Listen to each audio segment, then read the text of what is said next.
I was doing a course in first-year introductory psychology, and there was a session during a tutorial where every first-year psychology student had to go to a computer lab and run through an online task. The task basically was the following. There are a bunch of faces that pop up on a screen.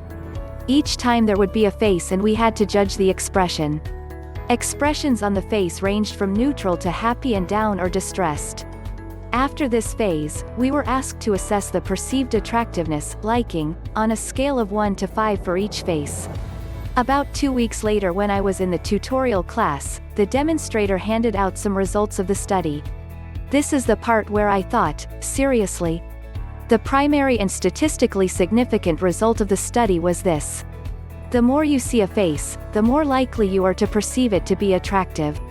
No way. You see, I had no control over what faces I was shown, and I didn't even know that some faces would pop up multiple times, though I knew that often happened.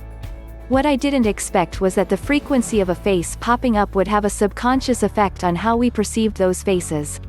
The experimenters didn't tell us beforehand that they were testing whether frequency of face presentation translated to perceived liking of that face, irrespective of the actual face itself. This effect is known as the mere exposure effect, which was first investigated by a guy named Zajonc. Repeated, unreinforced exposures produce an enhancement in affect toward a stimulus. Zajonc, 1968. Zajonc R.B., 1968. Attitudinal effects of mere exposure. J. Peirce. Society. Psychol.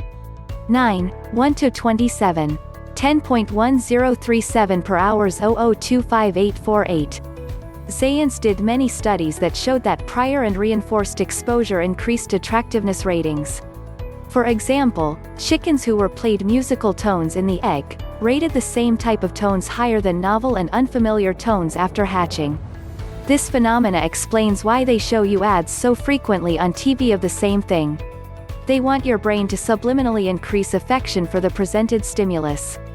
This extends even to subliminal messages that you aren't aware of.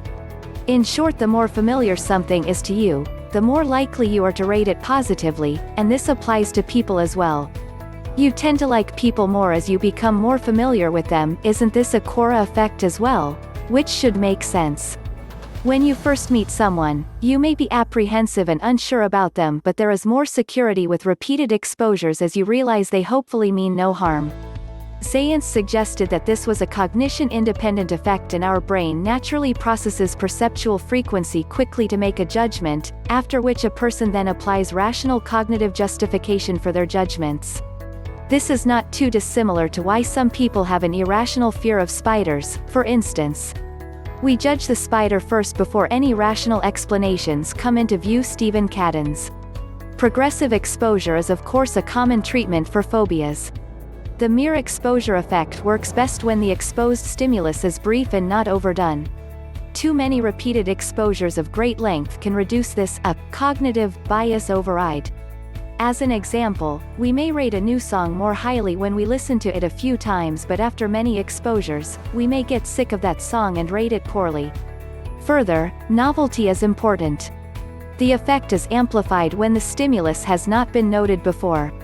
Thus, new companies or products advertised catch attention and perceived liking relative to those we are acquainted with. What this means is I need to be very careful. Just because I see a new face, product or Koran a lot doesn't mean I should start drooling over them.